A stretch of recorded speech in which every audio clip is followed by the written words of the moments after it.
Hermanos, muy buenos días, el Señor les bendiga.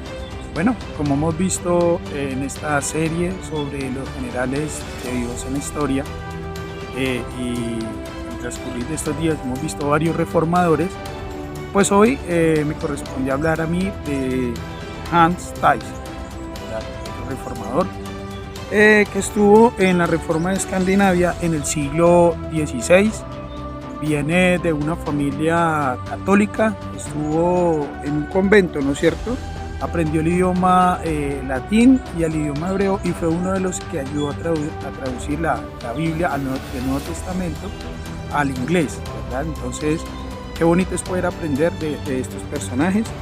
También dentro de su historia nos dice que encontró escritos de Lutero y por un tiempo estuvo estudiándolo, las 95 tesis, pero también viajó y conoció a Martín Lutero, ese reformador famoso y valiente, ¿no es cierto?, que tuvimos en el siglo XV.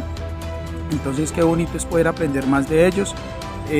A veces creemos que solamente existieron Juan Hus, Martín Lutero, Wycliffe, Wesley, Tyndale, pero estamos viendo que en la historia hubo muchos reformadores. Y pues hoy quiero hablarles de ellos, donde encontramos a Hans Tyson en el capítulo 14 del conflicto de los siglos, que se titula en los Países Bajos y Escandinavia, ¿verdad? Toda la reforma que hizo este personaje la hizo en Dinamarca. Dice aquí en una parte que encontramos en el libro que en las montañas de Piamonte, en las llanuras de Francia y en las costas de Holanda, el progreso del evangelio era señalado con la sangre de sus discípulos. Hubo mártires, ¿verdad? Y eso la historia bíblica lo dijo, que iban a haber muchos mártires.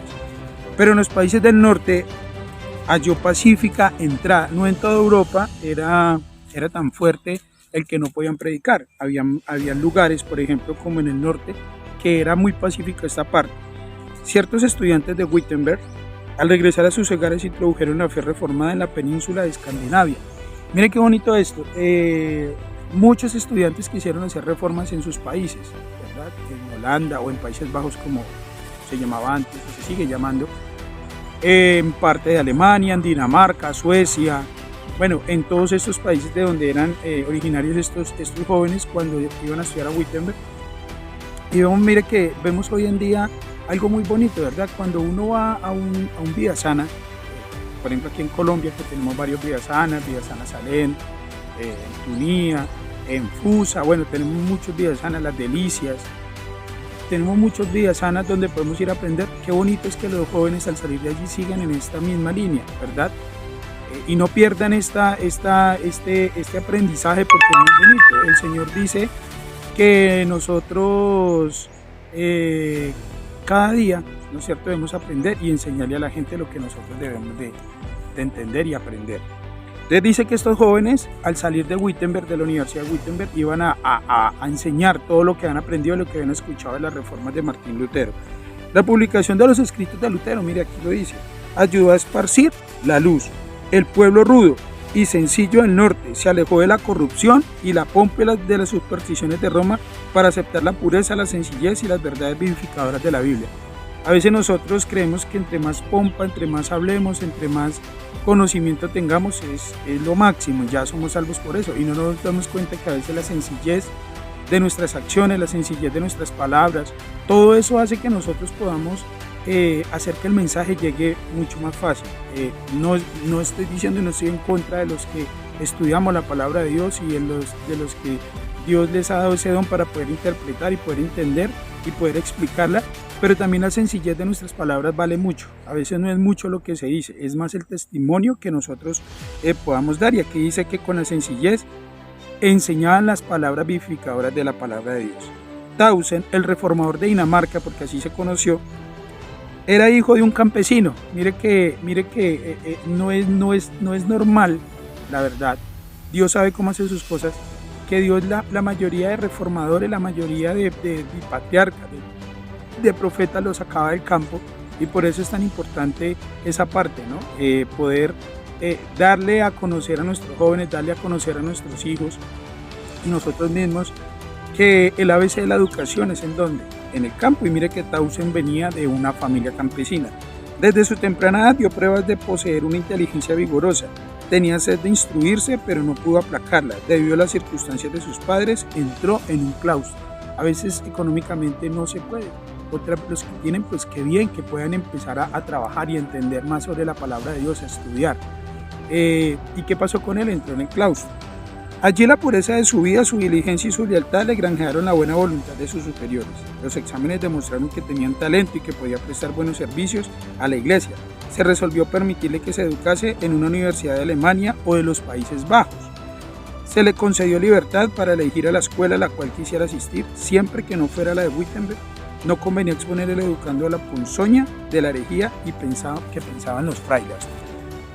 Miremos algo. Desde temprana edad, algo que veo en todos los reformadores es que desde muy temprana edad empezaron a hacer la voluntad de Dios. Fueron muy pocos los que empezaron ya adultos. Y vemos en el escrito bíblico también que, por ejemplo, José a muy temprana edad, en la educación que le dio Jacob su padre, independientemente de lo que ocurrió con sus hermanos, hizo un voto con Dios, hizo un pacto de hacer la voluntad de Dios fuera cual fuera lo que le pasara. Y mire quién fue José. Daniel propuso en su corazón no contaminarse con todo lo que el reino de Babilonia le podía exponer, y mire quién fue Daniel. Y aquí dice que este jovencito entró en el claustro y fue uno de los mejores estudiantes. No solamente él, escuchamos y vemos también de Martín Lutero, de muchos otros jóvenes que son luz y que deberían ser luz en este mundo. Los jóvenes, los niños deberían exponer la palabra de Dios y seguir haciendo su santa y divina voluntad. Tausen fue a Colonia, que era en aquella época uno de los baluartes del romanismo. Pronto le desagradó el misticismo de los maestros de la escuela. Por aquel mismo tiempo llegaron a sus manos escritos de Lutero. Lo leyó maravillado, deleitado, y sintió ardientes deseos de recibir instrucción personal del reformador. Mire cómo a veces la palabra de Dios tiene que hacer mella en nuestros corazones, y es lo que nosotros tenemos que hacer. Estudiar la palabra de Dios y que haya mella en nuestros corazones. A veces nosotros nos esforzamos porque los demás entiendan, pero somos nosotros los que tenemos que entender, no los demás. Sí, los demás van a entender porque el Espíritu Santo va a hacer esa obra, pero nosotros deberíamos hacer más la voluntad y la voluntad del Señor. Pero no podía conseguirlo sin ofender a su superior monástico ni sin perder su sostén. Pronto tomó su resolución y se matriculó en la Universidad de Wittenberg. Cuando volvió a Dinamarca, dice que se reintegró a su convento. Nadie lo sospechaba contagiado del luteranismo, tampoco reveló su secreto, sino que se esforzó por sin despertar los prejuicios de sus compañeros, en conducirlos a una fe más pura y a una vida más santa, y la clave fue que abrió las Sagradas Escrituras, ¿verdad? Vemos cómo la palabra de Dios hace tantas cosas tan bonitas y maravillosas en nuestra vida cuando nosotros estudiamos con fervor, la estudiamos con amor, ¿verdad?